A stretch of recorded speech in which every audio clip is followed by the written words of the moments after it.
अस्सलाम वालेकुम and a very good evening. Pakistan Tehreek Insaf पिछले एक हफ्ते से तवातुर के साथ ये बात कर रही थी कि जो बानी चेयरमैन पीटीआई हैं उनके जितने भी केसेस हैं इंपॉर्टेंट तरीन जिनकी सख्त समाअत होनी थी उन केसेस में बिला आखिर बानी चेयरमैन को रिलीफ मिल जाना था या फिर ज़मानत हो जानी थी। कल साइफर के हवाले से फैसला सुनाया जाना था लेकिन आम तातील की वजह से वो फैसला भी सुनाया नहीं जा सका और आज एक बड़ी डेवलपमेंट होनी थी इद्दत में निकाह केस के हवाले से। लेकिन आज बड़ी अजीब सी सूरत हाल देखने को मिली कि उसमें जो दूसरे मुद्दई थे खावर मानेका साहब, ना सिर्फ ये कि वो कोर्ट में आए, उनकी तरफ से जिस किस्म की गुफ्तगू की गई उसके बाद जवाबी तौर पर पाकिस्तान तहरीक इंसाफ के वकला ने उन पर तशद्दुद किया, लेकिन बज़ाहिर ये लगता है कि ये पूरा माहौल बना नहीं इत्तफाक़न बल्कि बनाया गया, क्योंकि इसके जवाब में खावर मानेका साहब ने एतराज़ात भी किए उस वक्त के जो जज थे उनके ऊपर। और ये एक इस ऐसे मौके पर किया जा रहा है जब उन्होंने आज इस केस का फैसला सुनाना था, जो कि वो ऑलरेडी तहरीर भी कर चुके थे, लेकिन फिर उसके बाद माजरत कर ली गई जज की तरफ से और ये कहा गया कि इस केस को बेहतर यह है कि किसी दूसरे जज के सपुर्द कर दिया जाए। अब क्या ये एक डिलेइंग टैक्टिस है या फिर ये कहा जाए कि ख़ास तौर पर जो दबाव की बात की जाती रही है पीटीआई की तरफ से कि मुख्तलिफ अदालतों पर दबाव डाले जा रहे हैं, क्या इसको उस अंदाज में लिया जाना चाहिए? जो भी कुछ है ये ज़रूर वाज़ेह है कि इससे इस केस के फैसले में एक बड़ा डिले ज़रूर आएगा और जिस चीज़ का इंतज़ार पीटीआई कर रही थी फैसलों की सूरत में, कम से कम वो इस वक्त बहुत दूर नज़र आता है। इसी पूरे मामले के ऊपर बात करने के लिए साथ मौजूद है पाकिस्तान तहरीक इंसाफ के खुसूसी तर्जुमान भी हैं और सेक्रेटरी इत्तलात भी हैं, रऊफ़ हसन साहब मेरे साथ मौजूद है। रऊफ़ साहब सर, पहले तो बहुत शुक्रिया आपका सर, और ना चाहते हुए भी हमने आपको ज़हमत दी क्योंकि आप अलील थे, उस तरीके से आपको खुद भी बुलाना मुनासिब नहीं था, लेकिन आपकी बहुत नवाजिश कि आप तशरीफ़ लाए। सर ये बताइएगा कि कल बड़ा इंपॉर्टेंट केस था, कल भी समाअत नहीं हो सकी, चलें एक आम तातील थी, आज बड़ा इंपॉर्टेंट केस था, एक्सपेक्टेशन लेके पीटीआई की तमाम ऑलमोस्ट पॉलिटिशियंस जो थे वो गए थे कि आज फैसला आ जाएगा, लेकिन आज भी वो नहीं हो सका। तो क्या आपके ख्याल में सिर्फ खावर मानेका साहब की जो रिजर्वेशंस थी वो लीगैलिटी की बुनियाद पर देखें तो क्या दुरुस्त थी या फिर सिर्फ दबाव डालने की कोशिश थी? थैंक यू, आपने प्रोग्राम में बुलाया। It's always a pleasure coming here. देखिए जी, खावर मानेका साहब की जो स्टेटमेंट है उसमें लीगैलिटी का तो कहीं अशर उशीर का भी वास्ता नहीं है, वो तो सिर्फ गाली गलोच थी और उन्होंने जो ज़ुबान इस्तेमाल की, मेरा ख्याल है कि वो मतलब ये पब्लिक डोमेन छोड़िए, आप किसी प्राइवेट महफिल में भी आप उसको रिपीट नहीं कर सकते हैं। It was a direct assault Khan साहब के ऊपर और खान साहब के बारे में जो इंतहाई घटिया और बहुत ही गिरी हुई ज़बान इस्तेमाल की गई। मैं तो ये देख रहा था कि हमारे जो लोग हैं वकला और दूसरे लोग हैं वो काफ़ी उन्होंने बर्दाश्त का मुजाहरा किया, लेकिन साफ नज़र आ रहा था। देखिए, आज जजमेंट होनी थी, ये जज साहब ने कहा हुआ था कि मैं आज जजमेंट दे दूंगा, बिल्कुल वैसे ही जैसे साइफर के केस में कल जजमेंट होनी थी। 27 साल पहले हुआ था जी, 28 साल पहले हुआ था जो हमारा न्यूक्लियर ब्लास्ट हुआ था। 28 साल तक हुक्मरानों को बिल्कुल ख्याल नहीं आया, इंक्लूडिंग ये दीज वेरी हुक्मरान जो कि पहले भी रहे हुए हैं कि जी तातील होनी चाहिए, लेकिन चूँकि कल साइफर केस में फ़ैसला आना था तो पूरे मुल्क में तातील कर दी गई। इसी तरह आज चूँकि इद्दत के केस में फ़ैसला आना था, और आपको शायद ये पता होगा कि बुशरा बीबी के ऊपर सिर्फ एक ही केस है जिसमें उन्हें बेल मिलनी थी, और दैट इज़ इद्दत। अगर इद्दत में बेल मिल जाती तो वो आज़ाद 190 मिलियन पाउंड में वो डायरेक्टली नॉमिनेटेड नहीं है, ठीक, तो वो उनको आज़ाद हो जाती। तो ये नहीं चाहते थे। जो ओवरऑल जो सारा सिनारियो है मैं वो ये है कि जी चूँकि अब इनके तमाम केसेस जो खान साहब के ख़िलाफ़ बनाए हुए हैं वो एक एक करके क्रैश कर रहे हैं, इनको पता चल गया हुआ है। सो इसलिए दो चीज़ें कर रहे हैं। नंबर एक, डिले कर रहे हैं, मुख्तलिफ हीले बहानों से उन केसेस की जजमेंट्स जो हैं उनको डिले किया जाए, जैसे यह कल छुट्टी करके किया गया, आज अदालत में दंगा फसाद करके किया गया, और उसके साथ साथ नए मुकदमात दर्ज करने की तैयारी की जा रही है। और वो मुकदमात जो कि शाह महमूद कुरैशी साहब के ख़िलाफ़ तो दर्ज हो गए हैं, और अब खान साहब के ख़िलाफ़ भी वो, हमारी इन्फॉर्मेशन ये है कि चाहे वो पंजाब में हो जो कि उन्होंने गद्दारी के मुकदमे जो कि उनकी पंजाब की कैबिनेट ने उनको अप्रूव किया है, या वो सेंटर में हो जिसमें कि मलिक रियाज साहब को फोर्स किया जा रहा है कि वो अप्रूवर बने, तो ये तमाम चीज़ें जो वो हो रही हैं, तो ऑब्जेक्टिव एक ही है कि खान साहब को जेल से बाहर ना आने दिया जाए। ठीक, बिल्कुल सही। अच्छा अब सर, लेकिन ये बताइएगा कि जो वकला की तरफ से आज मानेका साहब के ऊपर तशद्दुद किया गया, वो उन्होंने एक तरीके से सिंपैथी लेने की तो कोशिश की ना कि वो अदालत में पेश हो रहे थे, वो करने की ज़रूरत क्यों पेश आई थी? मतलब ये तो जस्टिफाइड था, सबको पता था कि फ़ैसला आना है, मानेका साहब को करने देते, जो बात करे थे ऑटोमेटिकली वो चीज़ सामने आ जाती कि कौन गलत है कौन दुरुस्त है। वो एग्रेशन डाल के उल्टा और नेगेटिविटी क्रिएट की गई। देखिए, एक तो अदालत के अंदर ये इंसिडेंट नहीं हुआ, ये अदालत के बाहर हुआ, लेकिन फिर अदालत में तकरीबन 25 मिनट तक मानेका साहब ने जो ज़ुबान इस्तेमाल की है वो गैर इंसानी خالصانی جماعت وہ زبان تھی وہ نہیں ان کو کرنا چاہیے تھا. جج صاحب کو روکنا چاہیے تھا. ہمارے وکلاء بار بار جج صاحب سے ریکویسٹ کرتے رہے کہ آپ ان کو اس قسم کی زبان استعمال کرنے سے روکیں, لیکن انہوں نے نہیں روکا. اس کے بعد جب باہر بھی آئے تو وکلاء نے ایسا اٹیک نہیں کیا. ہمارے ایک وکیل جو تھا وہ کہتا ہے, اس نے کہا ہے کہ جی میں نہیں قابو رکھ سکا اپنے اوپر, باقی وکلاء نے تو اس کو علیحدہ کیا ان کو. تو اس وکیل کے اس انفرادی فیل سے ہم آلریڈی اپنے آپ کو ڈیٹیچ کر چکے ہوئے, بیکاز بیسیکلی یہ پارٹی کا کوئی ایسا فیصلہ نہیں تھا, نہ ہی ہم اس قسم کے طریقے سے انصاف لینے کی کوشش کی ہے, نہ کریں گے کبھی. ٹھیک. اچھا سر, اب دوسری ایک اہم چیز وہ یہ کہ ایک طرف ہم دیکھ رہے ہیں کہ کیسز کے حوالے سے پیش رفت تو ہوتی ہے, لیکن بظاہر پی ٹی آئی کی یہ شکایت ہے کہ وہ پیش رفت ہونے نہیں دی جا رہی پچھلے چند روز میں. لیکن دوسری طرف جس طریقے سے سابق صدر عارف علوی صاحب مختلف جگہوں کے اوپر یہ بات کر چکے ہیں کہ اداروں کے خلاف ہم نہیں ہیں, عوام نے ایک مینڈیٹ دیا ہے, اس کی رسپیکٹ ہونی چاہیے, ان کی طرف سے ایک پازیٹیو میسیج ہے جو کہ بار بار جا رہا ہے, اور وہ اپنے طور پر ایفرٹ بھی کر رہے ہیں. ایک ہی وقت میں کیسے پاسبل ہوگا کہ آپ اداروں پہ یا عدالتوں کے اوپر اور اس حوالے سے جو بھی ایک انڈر پریشر رکھنے کا ایک فیز ہے وہ بھی کریں اور ساتھ میں مذاکرات کی بات بھی کریں؟ یہ سائملٹینیسلی آپ لوگ کیسے مینیج کر رہے ہیں؟ نہیں دیکھیے, اداروں سے ہمارا کوئی کسی قسم کی کوئی عداوت نہیں ہے. دیکھیے ابھی یہ 1971 کی جو انسیڈنٹ تھا اس کے بارے میں بھی ہمارے اوپر کچھ ایکوزیشنس آئی ہیں, اور اس کا میں نے ابھی اپنی پریس کانفرنس میں وہ تو کلیئر ہو گئی ہے کہ وہ خان صاحب نے خود انڈیویجولی ٹویٹ نہیں کیا تھا. ہاں, لیکن اس کے ساتھ ساتھ ہم یہ بھی جو ہے کہ ہم یہ نہیں خدا نخواستہ کہہ رہے جی کہ یہ فوج کے خلاف عمود الرحمان کمیشن رپورٹ نہیں ہے, یہ صرف فرد واحد کی لسٹ فار پاور کے بارے میں بات ہو رہی ہے. صرف تب بھی ہوئی تھی جس کی وجہ سے ملک جو تھا وہ 2 لاکھ ہوا, آج بھی وہی ڈرامہ جو ہے وہ ریپیٹ کیا جا رہا ہے. ٹھیک. دوسری بات یہ ہے کہ جی پریشر ہم ایز سچ ہم نے کوئی فیبریکیٹ نہیں کیا ہوا, پریشر موجود ہے, وہ ہے, کیونکہ جو کچھ ہوا ہے پچھلے 2 سال میں فرینکلی اسی اس کا پریشر تو ہوگا. اور خاص کر 9 مئی کے بعد جو ہوا ہے, پھر 8 فروری کے بعد جو ہوا ہے, جب الیکشن چوری کیا گیا ہے, یہ تمام جو ہے یہ فالٹ لائنز بن گئی ہیں, اور فالٹ لائنز کا پریشر تو پڑتا ہے. لازمی بات ہے ہم ایز اے پولیٹیکل پارٹی ہم چاہیں گے کہ ہم وہ پریشر مینٹین کریں تاکہ کریکشن ہو سکے, ٹھیک ہو سکے, تاکہ حالات جو ہے وہ ٹھیک سمت میں جا سکے.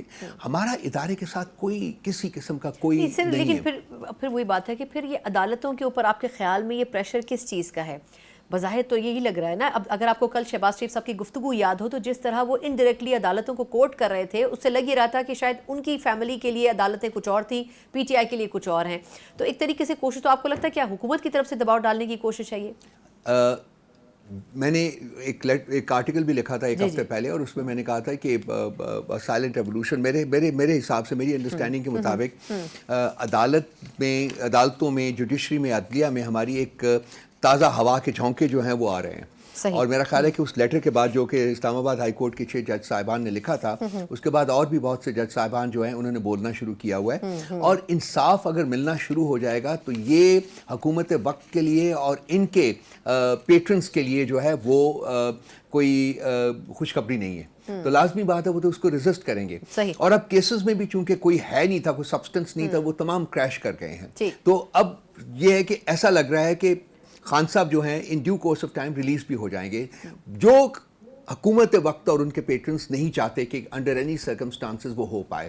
اس لیے آن دا ون ہینڈ وہ یہ ڈیلینگ ٹیکٹکس استعمال کر رہے ہیں, جیسے 28 چھٹی دے دی کل کی, یا آج عدالت میں یہ تماشا کھڑا کر دیا, اور دوسری طرف وہ عدالتوں کے اوپر بلنٹلی سامنے پریشر ڈال رہے ہیں اور ان کو کالی بھیڑے کہہ رہے ہیں, جو کہ بیسیکلی ایک بڑی غیر مناسب زبان ہے استعمال کرنا. تو وہ چاہ رہے ہیں, اور آج بھی بڑا کلیئر تھا, جتنے لوگوں سے اپنے میرے وکلا حضرات سے بات ہوئی وہ کہتے تھے کہ صاف نظر آ رہا تھا کہ جج صاحب کے اوپر پریشر ہے, ان کو فورس کیا گیا ہے یہ بات کرنے کے اوپر. حالانکہ اس سے پہلے انہوں نے بڑا ایک جارحانہ قسم کا ان کا رویہ تھا کورٹ کے اندر کہ جی میں نے آج فیصلہ دے دینا ہے. ٹھیک, بالکل ٹھیک. اچھا, ایک اور مسئلہ سر جو پی ٹی آئی کو درپیش ہے پارلیمنٹ میں, ظاہر سی بات ہے کہ انفرادی پارٹی کی حیثیت سے انٹرا پارٹی الیکشن آپ لوگوں نے کئی مرتبہ کروائے, لیکن اب کچھ وقت پہلے الیکشن کمیشن نے اس کے اوپر بھی اعتراضات داخل کر دیے. اب یہ فرمائے گا کہ اس کے اب فائنل اس کا کیا ٹیک ہے کہ اب پی ٹی آئی پھر دوبارہ اپیل میں جائے گی ان کے خلاف, کیونکہ انہوں نے کچھ اس پہ اعتراضات جو کیے ہیں اس کا I think P T I کی طرف سے جواب بھی دیا جا چکا ہے, لیکن وہ چیز سلوشن کی طرف نہیں گئی. تو اس کا نقصان کیا ہوگا پارلیمنٹ میں ہوگا, کیونکہ آپ تو دوسری جماعت کے امبریلا کے انڈر ابھی تک موجود ہیں. دیکھیے اب تو الیکشن ہو گئے ہیں, تو سچ نو ہمیں کسی نقصان کا خطرہ نہیں ہے وہاں, لیکن ہم چاہتے ہیں کہ ہمارا نشان جو ہے وہ ہمیں واپس ملے.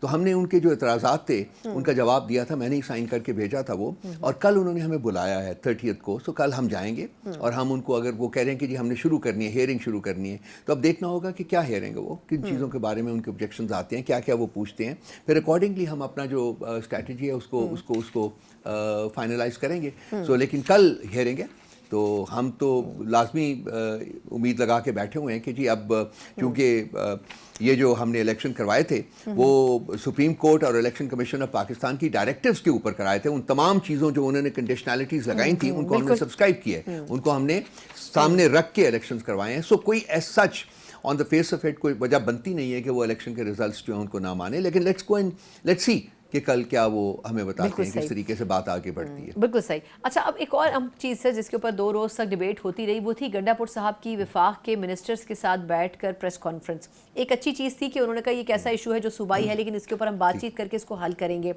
اب یہ فرمائے گا کہ اس پہ لوگوں نے کرٹیسائز بھی کیا کہ شاید پی ٹی آئی اب وفاق کے ساتھ چلنا چاہتی ہے. کچھ لوگوں نے کہا کہ نہیں, اپنے صوبے کے لیے اگر آواز بلند کرتے ہیں تو کوئی حرج نہیں ہے. آپ کے خیال میں ایکچولی اس کا اصل مقصد کیا تھا؟ اس مسئلے کا سلوشن تھا, یا آپ چاہتے ہیں کہ صوبہ کم از کم اگر اس نے فلورش کرنا ہے تو کسی نہ کسی فیز میں تو وفاق کے ساتھ ہاتھ ملانا ضروری ہوگا؟ دیکھیے جی, بالکل آپ صحیح بات کر رہی ہیں.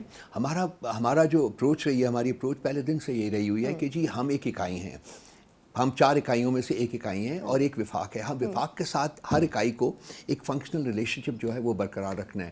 اسی چیز کو سامنے رکھتے ہوئے علی امین گنڈا پور صاحب, آپ کو پتہ ہے کہ اسلام آباد آئے تھے, انہوں نے پرائم منسٹر کے ساتھ 2 ملاقاتیں کی تھیں.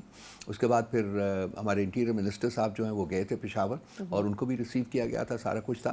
لیکن اس عرصے میں بہت سارے مسائل کریٹ ہو گئے تھے. اس میں لوڈ شیڈنگ کا ایک بہت بڑا مسئلہ تھا, ہمارے فنڈز کی ریلیز کا مسئلہ بنا ہوا تھا, ہمارے آفیسرز جو ہیں صوبے میں آفیسرز ان کی پوسٹنگ کا مسئلہ تھا, اور وفاق کا جو رویہ تھا ان تمام چیزوں کے بارے میں وہ محسوس کیا گیا تھا کہ بہت نیگیٹو ہے, اور وہ ایسا لگ رہا تھا کہ وہ صوبے کو اسٹینگولیٹ کرنا چاہ رہے ہیں.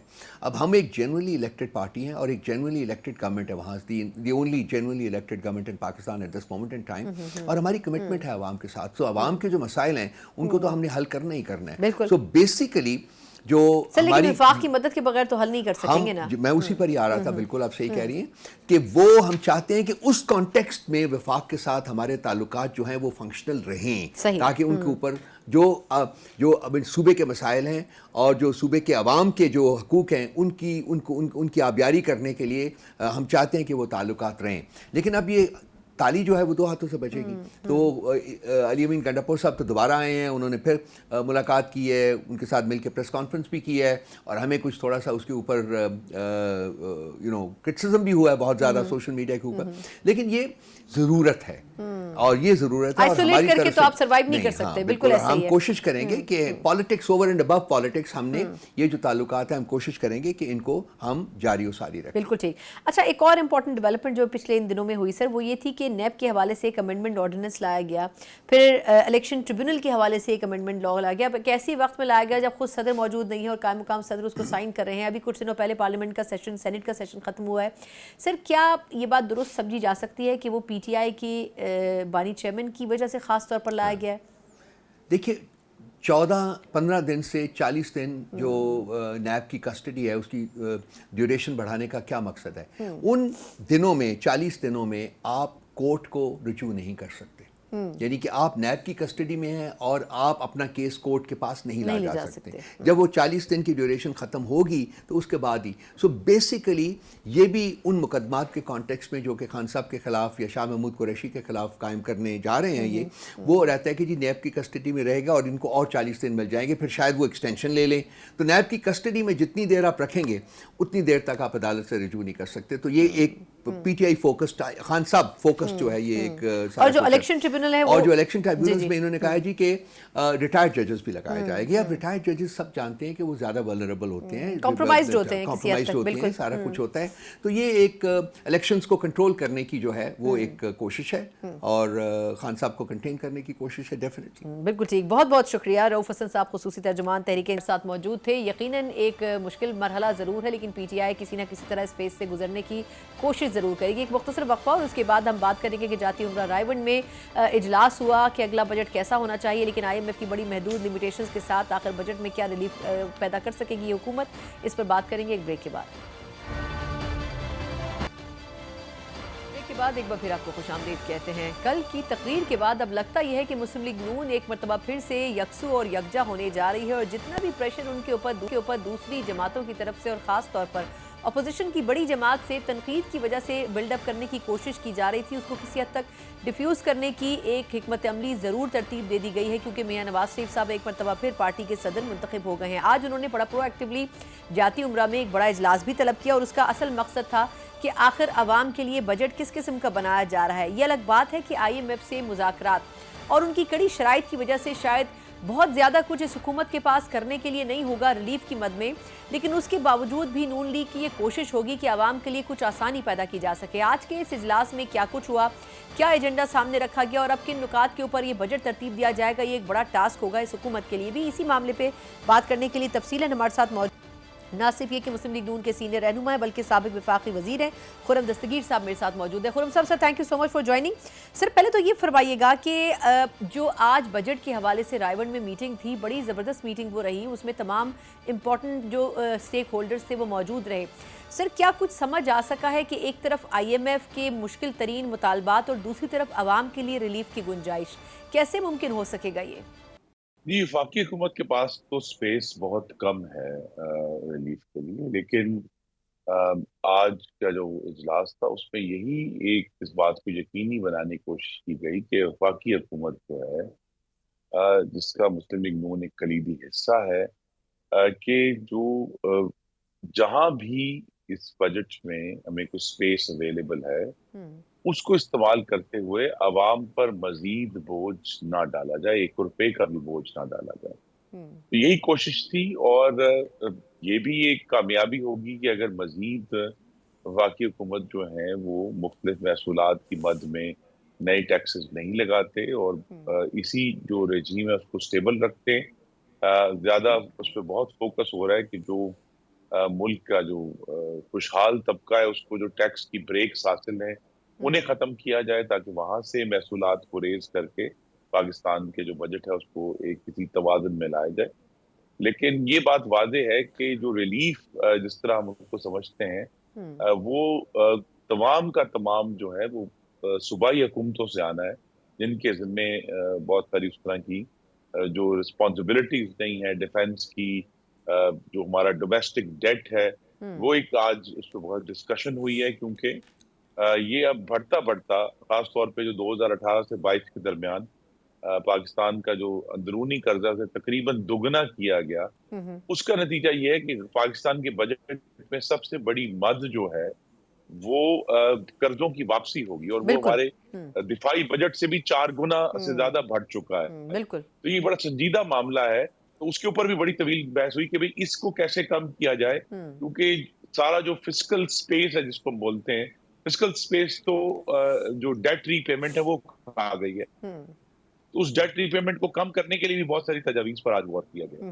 بالکل ٹھیک۔ اچھا سر، آپ خود بھی اکانومی کے ایکسپرٹ ہیں، اب یہ بتائے گا کہ ایک مسئلہ یہ بھی تھا کہ وہ جو خسارہ ہے مالیاتی وہ بظاہر لگ رہا تھا کچھ ماہ پہلے کہ شاید جو نئے وزیر خزانہ آئے تھے ان کا کہنا تھا کہ جو مختلف سیکٹرز میں پیسہ پھنسا ہوا ہے وہ نکالا جائے گا تو شاید مالیاتی خسارہ کچھ کم ہو جائے گا۔ کیا وہ امید اب ختم ہوتی نظر آ رہی ہے، کیونکہ ابھی تک مختلف سیکٹر سے وہ پیسہ نکالا نہیں گیا؟ تو اس خسارے کو کم کرنے کے لیے اور خاص طور پر آپ کے خیال میں جو شرح سود، یہ بھی ایک بڑا امپورٹنٹ ایلیمنٹ ہے، اس کے اوپر کوئی بات چیت ہوئی ہے کہ گورنمنٹ انیشیلی کچھ کر سکتی ہے فوری طور پر تاکہ انفلیشن ریٹ آٹومیٹکلی جو ہے وہ نیچے آ سکے؟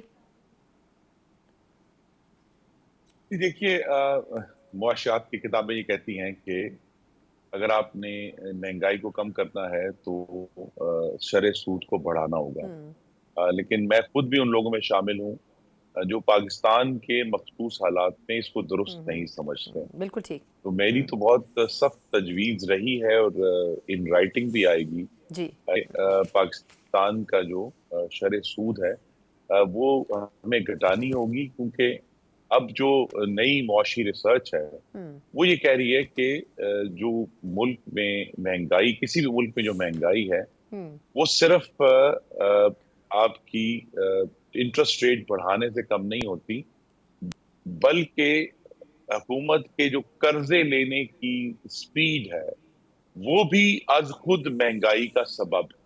तो ये नहीं हो सकता कि हम एक तरफ अगर इंटरेस्ट रेट को बढ़ा दिया है और उस पर समझे कि तकिया करके कि जो महंगाई है वो घट जाएगी, क्योंकि हुकूमत दूसरी तरफ जो अपने मतलब यही डेट रीपेमेंट के लिए कर्जे नए ले रही है और उनकी स्पीड बढ़ रही है, तो लिहाजा हुकूमत को आई थिंक ये सबसे डिफिकल्ट चैलेंज है वजीर खजाना के लिए कि वो हुकूमत के कर्जे लेने की स्पीड को कम करें, और जितनी वो स्पीड कम कर सकेंगे उतनी ही शरह सूद को कम किया जा सकता है, क्योंकि ये जो 9300 बिलियन की डेट रीपेमेंट अगले साल होनी है उसमें शरह सूद का बहुत बड़ा हिस्सा है। जितनी आप शरह सूद घटाएंगे उतनी वो पेमेंट जो है वो कम होती जाएगी। तो ये एक डिफिकल्ट चैलेंजेस है। तो आज के इजलास में तो मुश्किल चैलेंजेस पर ज्यादा डिस्कशन हुई है।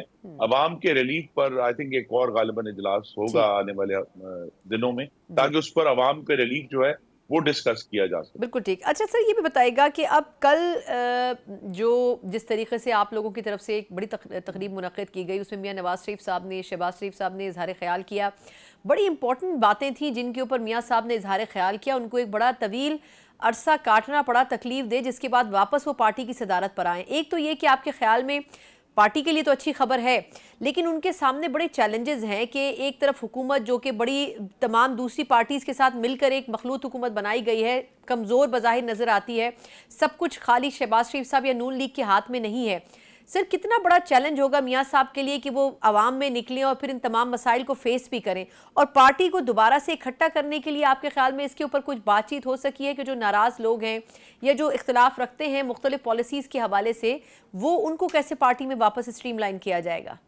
जी, पहले तो कल की जो तकरीब थी उसको मुनक्किद करने का बड़ा मकसद ये था कि मुस्लिम लीग नून के जो अंदरूनी इंतखाबात हैं वो दिन की रोशनी में शफाफियत के साथ पहलते थे, और इस दफा तो गैर मामूली कोशिश की गई कि उन्हें शफाफ बनाया जाए, तकरीब को लाइव टेलीकास्ट किया जाए। कि अभी जो एक और जमात की जो इशूज बनी, किसी दूर दराज के इलाके में जाके किसी फर्जी जगह पर अपने कारकुनों का इज्तिमा नहीं किया। हमने सबके सामने और पूरे मुल्क से, और पूरा प्रोसेस जो था हमारे आइन के अंदर, जो मुस्लिम लीग नून का आइन है, उसको फॉलो किया गया, ताकि एक मिसाल बने कि अंदरूनी इंतखाबात जो है वो शफाफ तरीके से भी होते हैं और सबके सामने होते हैं। दूसरा इशू ये है कि जो चैलेंजेस मियां नवाज शरीफ के सामने हैं वो पार्लियामान के रुकन भी हैं, लेकिन जाहिर है कि मुस्लिम लीग नून की हुकूमत जो है उसने पीपल्स पार्टी की मुशावरत के साथ चलना है। और मैं बड़े अदब से इख्तलाफ करूंगा कि हुकूमत कमजोर नहीं है। हुकूमत को अगर वाहिद जो सबसे बड़ा चैलेंज है वो यही है कि पाकिस्तान पीपल्स पार्टी के साथ जो अपने ताल्लुकात हैं उनमें भी शफाफियत लाई जाए और उनके साथ बार बार मुशावरत की जाए, बजट बनाने में भी, बजट की तजावीज में भी, ताकि हम दोनों जमातें मिलकर एक यकसुई के साथ आगे बढ़ सकें। दूसरे जो इश्यूज हैं वो आप देख रही हैं कि आज खुद जिस तरह महंगाई में कमी आ रही है, आटे की कीमत में कमी आ रही है, शहद खुर्दोनोश की कीमत में कमी आ रही है, दूसरी चीजें भी आहिस्ता आहिस्ता आप देख रही हैं कि जो मल्टी नेशनल्स हैं भी, कारियों की कीमत भी कम होना शुरू हो गई है। तो अवाम को रिलीफ अब नजर आ रहा है। हमें यानी बजाय ये कि मैं कोई बयान दूं, हर पाकिस्तानी जो करियाने की दुकान पे जाके चीजें खरीद रहा है अपने घर वालों के लिए, उसको महसूस हो रहा है कि पहले से ज्यादा कीमतें कम है। तो ये जो इस्तेकाम आ रहा है, स्टॉक मार्केट बेहतर हो रही है, पाकिस्तान में इन्वेस्टमेंट आ रही है, पाकिस्तान के फॉरेन एक्सचेंज रिजर्व इंप्रूव हो रहे हैं, ये बुनियाद है आने वाले इंशाल्लाह इस्तेकाम की भी और इकोनॉमिक ग्रोथ भी, जिसमें मियां नवाज शरीफ बतौर एक सदर जमात भी और पार्लियामान के रुकन के भी इसमें अपना रोल अदा करेंगे। और जो असल इशू ये है कि मियां नवाज शरीफ की वापसी का मतलब ये है कि मुस्लिम लीग नून अपनी अवामी जड़ों की तरफ जा रही है, ग्रास रूट्स की तरफ जा रही है, और पार्टी को अब इंशाल्लाह मियां नवाज शरीफ की जो मौजूदगी है, जिनसे मेरे जैसे कारकुनों करोड़ों लोग हैं ऐसे जिनकी एक जज्बाती वाबस्तगी है, तो वो एक रिवाइटलाइज करेंगे पार्टी।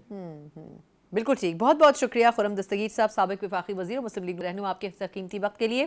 यकीनन मियां नवाज शरीफ साहब की पार्टी सदारत संभालने के बाद पार्टी में एक एनर्जी ज़रूर आई होगी, पेस ज़रूर बढ़ा होगा। अब देखना ही होगा कि आया मियां साहब अवाम में किस तरह निकलते हैं और लोगों को और अपने कारकुनान को किस तरह मोबिलाइज़ करते हैं। एक मुख्तसर वक्फा और उसके बाद हम बात करने जा रहे हैं कि पाकिस्तान के IMF के साथ मुज़ाकरात बज़ाहिर तो शुरू हो गए हैं, लेकिन अब देखना ही होगा कि उन मुज़ाकरात के हवाले से पाकिस्तान कितनी कॉम्प्रोमाइजिंग पोजीशन में जाता है और कितनी बातों के ऊपर IMF को कन्विंस कर पाता है, क्योंकि क्योंकि आइंदा आने वाले चंद दिनों में बजट पेश करना है और बजट में अगर अवाम दोस्त कुछ शिकें नहीं डाली गई तो फिर यकीनन ये इस हुकूमत के ऊपर एक बहुत बड़ा वजन और पत्थर साबित होगा। आखिर किस तरीके से IMF से निपटा जाएगा, इसके ऊपर बात करेंगे एक ब्रेक के बाद। ब्रेक के बाद एक बार फिर आपको खुशामदीद कहते हैं। एक तरफ हुकूमत की तरफ से मियां नवाज शरीफ साहब की क़यादत में एक पूरा इजलास होता है जिसमें बात की जाती है कि आया बजट में किस हद तक रिलीफ फराहम करने की गुंजाइश हुकूमत के पास मौजूद है, लेकिन ये भी एक हकीकत है कि IMF से मुज़ाकरात की सूरत में वो शराइत बड़ी महदूद हो सकती हैं लेकिन ख़त्म नहीं हो सकती जो कि IMF की तरफ से हुकूमत को दी गई हैं, और यकीनन उन शराइत के कुछ ना कुछ असरात इस बजट के ऊपर पड़ते हुए नज़र भी आएंगे। कितने लिमिटेड ऑप्शंस के साथ ये बजट पेश किया जा सकता है और महंगाई कम होने का दावा जो कि हुकूमत पिछले कुछ हफ्तों से करती नजर आ रही है उसमें किस हद तक सदाकत है और क्या उसके असरात हमें इस वक्त जो मईशत का एक पूरा पहिया चल रहा है उसके ऊपर पड़ते हुए क्या वाकई नजर भी आ रहे हैं। इन तमाम चीज़ों के ऊपर बात करने के लिए मेरे साथ मौजूद हैं सीनियर माहिरात हैं और साबिक चेयरमैन बोर्ड ऑफ इन्वेस्टमेंट हारून शरीफ साहब मेरे साथ मौजूद हैं। हारून साहब से थैंक यू सो मच आपके वक्त के लिए। सर ये फरमाइएगा कि IMF से मुज़ाकरात के हवाले से अब बाकायदा वो जो सेशन है IMF और पाकिस्तान की हुकूमत का शुरू तो हो गया है, लेकिन हम सिर्फ सुनने के लिए बैठे हैं मुज़ाकरात में, या हम कुछ बोल भी सकेंगे IMF के सामने? इसके दो पहलू हैं IMF के साथ, क्योंकि मैं दूसरी साइड से इंटरनेशनल इदारों से बहुत से ममालिक से डील करता रहा हूं। जब आप निगोशिएट करते हैं तो आपके पास उनका एक तरीका है, आपके पास बहुत से policy papers, details, credible options होनी चाहिए ताकि देखें ना, वो कहते हैं कि आप सब्सिडीज या डिस्टॉर्शन कम करें या GST लगाएं, आप कहते हैं नहीं हमारे हिसाब से इसकी बजाय ये 5 ऑप्शंस पे आप गौर कीजिए। अनफॉर्चुनेटली जो हमारी नई एक तो इकोनॉमिक टीम ना तजुर्बाकार भी है नई, लेकिन इस तरह का कोई क्रेडिबल होमवर्क नहीं दिखाई दे रहा। उससे फिर ये होता है कि जो IMF आपको अपना स्टैंडर्ड प्रोग्राम बताता है हम उसको रिएक्टिव तरीके से निगोशिएट करते हैं कि अच्छा जी ठीक है ये टैक्स तो है लेकिन इसको जरा डिफर कर दें, या इसको आप अभी इसको हम फ्रंट लोडिंग कहते हैं कि पहले साल हम पे बर्डन जरा कम रखें, 3 साल का प्रोग्राम है, लेकिन आपके पास वो मानने के अलावा चारा नहीं रहता। दूसरी अनयूजुअल चीज ये है कि जब भी कोई मिशन आता है IMF का, तो जब वो जाते हैं तो वो एक एड मेमोयर या एक स्टेटमेंट इशू करके जाते हैं। ठीक इस दफा उन्होंने कहा है कि जी हम अपने पहले बोर्ड से क्लियरेंस लेंगे फिर हम आपको आगे का लाया अमल देंगे, जो कि नजर आता है कि पाकिस्तान अभी उनके तरजीही ममालिक में शामिल नहीं है। ठीक ठीक बिल्कुल ठीक। अच्छा लेकिन सर अब अगर मैं मुख्तसर इस टॉपिक को हम कंक्लूड कर सकें, जो 3-4 मोटी बातें IMF से मुज़ाकरात के हवाले से सामने आई थी, एक था कि FBR में रिफॉर्म्स होने चाहिए, टैक्स नेटवर्क को बढ़ाना चाहिए, फिर रियल स्टेट और प्रॉपर्टी और इस किस्म के जो दीगर सेक्टर्स हैं उनके ऊपर भी टैक्सेस होने चाहिए, जो लोकल छोटी शॉप्स वाले ओनर्स हैं उनको भी टैक्स नेटवर्क में आना चाहिए। सर लेकिन अब ये सब कुछ तो हम सालों से सुन रहे हैं ना, ये प्रैक्टिकली तो पॉसिबल ही नहीं हो सका। FBR में इन्होंने कुछ मुलाजमीन को फारिग ज़रूर किया है, लेकिन ये तमाम प्रोसीजर्स IMF से मुज़ाकरात और मुआहदे से पहले तो मुमकिन नहीं हो सकेंगे। जी देखिए बात ये है कि IMF आपको ये नहीं कहता कि आप लोगों को फारिग करें। IMF तो आपसे कहता है कि आपकी टैक्स टू GDP रेशियो खित्ते में सबसे कम है, ठीक है ना जी, हमारी 9% के आसपास है। अब उसको यही मैं अर्ज कर रहा था, अगर आपके पास उसको बढ़ाने के लिए एक क्रेडिबल स्ट्रेटजी जो कि वेट हुई हो इंटरनेशनली वो पड़ी है तो आप निगोशिएट कर सकते हैं, लेकिन अगर आपके पास नहीं है तो फिर तो आपको सुनना पड़ेगा ना जी कि GST भी लगाएं और ट्रेडर्स को भी लाएं और रियल एस्टेट के ऊपर भी लगाएं और ज़राअत को भी लाएं, बिकॉज आपके पास कोई चारा नहीं है। यहां पर मुझे दिखाई ये दे रहा है कि कोलिशन हुकूमत जब भी होती है हम बहुत सालों से अपने कंस्टिट्यूएंट्स को बचाते आ रहे हैं टैक्स नेट से, भले ट्रेडर हों, भले प्रोफेशनल्स हों या ज़राई के हों या रियल एस्टेट के। अब कोई चारा रह नहीं गया, क्योंकि जो टैक्स पेयर है खासतौर पे सैलरीड या इंडस्ट्री विद ग्रोथ जो 2 से 3% है, उसको मजीद तो आप नहीं कर सकते। मैं आइडियली गवर्नमेंट को इस बजट में ये चाहिए कि 2 काम करें। एक तो चाहे कि हमें बताएं कि हम ये बेच रहे हैं या कम करें, एक टारगेट दें कि हमारा नॉन टैक्स रेवेन्यू हम इस तरह हुकूमत का साइज कम करके एक्सक्यूज मी X से Y पे ले जाएंगे। ठीक बिल्कुल ठीक। अच्छा जी जी जी सर, दूसरा हमें ये बताएं कि हम जो है अगर टैक्स नेट एक्सपेंड करना है तो कहां से करना है, क्योंकि कर्ज के ऊपर तो सारा बड़ा मुश्किल है अब हुकूमत को मजीद चलाना। अच्छा, लेकिन सर हालात वैसे नजर नहीं आते कि कर्ज के अलावा कोई और ऑप्शन हमारे पास मौजूद है। लेकिन चलिए मुझे क्विकली ये और बता दीजिएगा कि IMF की तरफ से अभी कुछ वक्त पहले और वर्ल्ड बैंक और इस किस्म के इदारों की तरफ से हमने मुख्तलिफ रिपोर्ट्स देखी थी कि पाकिस्तान में महंगाई कम हो जाएगी आइंदा आने वाले, जो 38% पे हम मौजूद थे उन्होंने कहा जी अगले साल आप 26-22 पे गालिबन चले जाएंगे। ये इतना ड्रास्टिक डिफरेंस कैसे आएगा? दूसरा, अभी भी IMF की तरफ से कहा जा रहा है कि जो आइंदा माली साल है उसमें पाकिस्तान में जो तिजारती खसारा है वो बढ़ेगा, कम नहीं होगा। तो ये एक ही वक्त में अलग अलग किस्म की सिचुएशन कैसे इंटरनेशनल ऑर्गेनाइजेशंस जो हैं वो एक्सप्लेन कर रही है? क्योंकि ये गवर्नमेंट क्रेडिट ले रही है कि देखिए महंगाई हम कहाँ से कहाँ ले आए और अगले साल हम इससे भी आगे के टारगेट को अचीव कर लेंगे। तो असल हकीकत क्या है बेसिकली? देखिए मेरे हिसाब से तो इसमें गवर्नमेंट का क्रेडिट, उन्होंने तो नंबर्स फ्लोट करने हैं ना, पॉपुलिस्ट नंबर। होता ये है कि इतनी ज्यादा कोविड के बाद दुनिया में इन्फ्लेशन बढ़ गई थी और पाकिस्तान की इन्फ्लेशन की मेन वजह कमोडिटी प्राइसेस वगैरह के अलावा हमारा बजट का खसारा है। जब बजट का खसारा पूरा नहीं होता तो हम नोट छापते हैं, मनी सप्लाई बढ़ जाती है, तो इन्फ्लेशनरी प्रेशर्स आने शुरू हो जाते हैं। अब एक तो IMF ने आपके ऊपर क्योंकि वो कंट्रोल रखा हुआ है कि आप नई करेंसी ना छापे और आप मजीद कर्जे भी हमारे बैंकों से कम लें। एक ये हुआ है कि फ्यूल की कीमतें खासतौर पे पैलेस्टाइन के कॉन्फ्लिक्ट के बाद और चीजों के बाद डिमांड कम हुई है, तो आप देख रही हैं ग्लोबल प्राइसेस थोड़ी कम हुई। दूसरा हमारा हमारी आफ्टर डेवास्टेटिंग 2022 के फ्लड्स, पिछले साल हमारी ज़राअत की फसलें भी अच्छी हुई, सो उनका कुछ इम्पैक्ट तो आता है। इन एनी केस 38% इन्फ्लेशन जो है उसका एक टिपिंग पॉइंट तो आता है जिससे वो नीचे आनी शुरू होती है। लेकिन मैं अर्ज ये कर रहा हूं कि एनी इन्फ्लेशन जो डबल डिजिट में है वो ग्रोथ ओरिएंटेड नहीं है। अच्छी बात है नीचे आ रही है, लेकिन उसको एनालाइज ये करना है कि उसका रूरल और अर्बन डिवाइड क्या है, फूड इन्फ्लेशन किन आइटम्स पे कहां जा रही है, क्योंकि जो हमारी बास्केट है कंज्यूमर प्राइस इंडेक्स की, उसमें डिफरेंट वेटेजेस होती है कि हाउस रेंट की इतनी वेट है, ट्रांसपोर्ट की इतना वेटेज है, तो वो उसकी कैलकुलेशंस के अंदर। और ये इसको आया हम जो IMF कह रहा है कि फाइनेंशियल ईयर 24-25 के एंड तक ये 13-14 पे चली जाएगी, हम इसको मेंटेन कर पाएंगे या नहीं कर पाएंगे? नहीं सर, IMF का तो चलिए एक अलग नंबर है ना। जो वजारत खजाना ने अभी एक रोज पहले अपनी रिपोर्ट दी है उसमें उन्होंने कहा है कि महंगाई में मजीद कमी होगी और तकरीबन जो मई का महीना है उसमें महंगाई 13.5 से 14.5% रहेगी। तो अगर हम एवरेज निकालें तो ये इस साल के आखिर में 20s में चली जाएगी। मुझे ये बताएं क्या वाकई महंगाई ओवरऑल कम हुई है जो गवर्नमेंट कोट कर रही है? प्रैक्टिकल ग्राउंड पे आपकी क्या राय है कि क्या चीज़ों की प्राइसेस में कमी आई है अदर देन पेट्रोलियम मसनूआत? देखिए लोग जो हमारी रेगुलेटरी सिस्टम इतने कमजोर हैं कि जो हमारी ट्रेडिंग कम्युनिटी है एक दफा प्राइस बढ़ा देती है तो उसको मैंने आज तक रिवर्स होते नहीं देखा है। बिल्कुल ऐसे ही है। वहीं पर जी जी।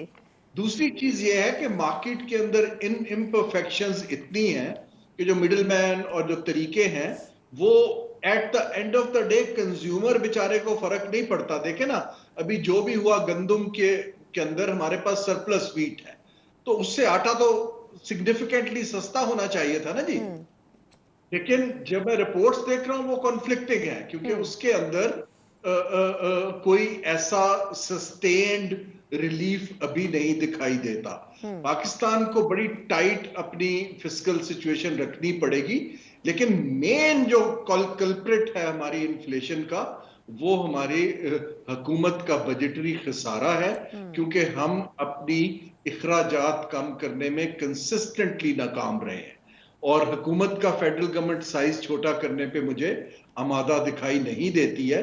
वो बातें तो कर देते हैं, टारगेट बजट में अगर आएगा तो वो एक मार्केट्स फिर उस पर बिलीव करें। बिल्कुल ठीक, बहुत बहुत शुक्रिया हारून शरीफ साहब, सीनियर माहिर माशियात। यकीनन इस अपने अखराजात को कंट्रोल करने की तो ज़रूरत है, लेकिन ये भी बड़ा दिलचस्प है कि इस वक्त की हुकूमत को छुट्टियां मनाने का भी बड़ा शौक है। कल का जो रोज़ गुजरा उसमें यकीनन यौम तकबीर मनाना चाहिए था, लेकिन इसमें जाते जाते आपको ये भी बताते चलें कि इस एक अचानक छुट्टी से तकरीबन पाकिस्तान की हुकूमत को और पाकिस्तान की मईशत को 100 अरब रुपए का टीका लगा। तकरीबन 1.1 से 1.3 बिलियन डॉलर का पाकिस्तान की मईशत को नुकसान हुआ। तो हमें ये भी देखने की ज़रूरत है कि जहां अखराजात में कमी करने की बात और दावे कर रहे हैं, वहीं हकीकत बुनियादों के ऊपर हम अखराजात में आखिर कितनी कमी कर रहे हैं। इसी नोट के साथ प्रोग्राम से मुझे इजाज़त दीजिए। अल्लाह हाफ़िज़।